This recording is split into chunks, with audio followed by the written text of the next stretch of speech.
Traditionally, we had physical servers that were costly, difficult to maintain, and workflows were time-consuming. Administrators wanted to abstract a lot of these challenges and use virtualization so they could focus more on the application. The birth of virtualization gave rise to virtual servers and the ability to instantiate workloads within a shorter period of time. Similar to how virtualization brings new ways to improve server infrastructure, immutable server infrastructure takes us one step further. Firstly, mutable server infrastructure are servers that require additional care once they have been deployed. This may include upgrades or downgrades, or a tweak in a configuration file for a specific optimization. Usually this can be done server by server.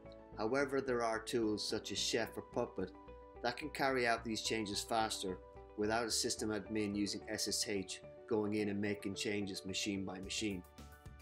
However, there are many layers that need attention, and each layer is a source of a problem. When you look at the stack and the different layers involved, there's hardware, OS kernel, library, language runtime, app server, and application. However, the workflow is just dealing with the top two layers of the stack. Any change you make at any layer can cause a source of a problem. And what happens when you need to update all the layers of all machines and have them all in sync across multiple environments? Immutable server infrastructure are servers that are not tweaked after they are deployed. It's an entirely new paradigm where, if a change needs to occur, a new server is built from a common image along with the required change included in that image. Immutable and mutable can be compared to the pets versus cattle analogy. A pet, a special snowflake you have an emotional ties towards and requires special handling, for example when it gets sick. Unlike cattle that is viewed as a replaceable commodity, mutable server infrastructures can be referred to as pets, and immutable server infrastructure can be referred to as cattle. Immutable server infrastructures changes the way servers are maintained, updated and destroyed. This brings a lot of value to the sense that you've got more of a simplistic deployment change process. It reduces inconsistency and greatly improves the trust you have in your deployments. However, there are some things that need to be kept in mind, such as the impact of state, logging and sessions.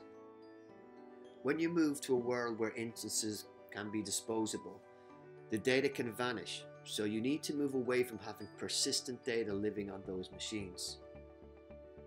There will always be state somewhere in the system, and you need to keep all persistent state and the database out of that instance.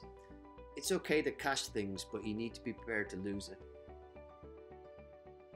With sessions, initially we shifted the complexity to the load balancing, but here we have problems with sticky sessions and server affinity. A better solution is to put the session into the cookie. Keep the session an encrypted and signed cookie. Essentially, you're outsourcing the session and the session timeout to the client.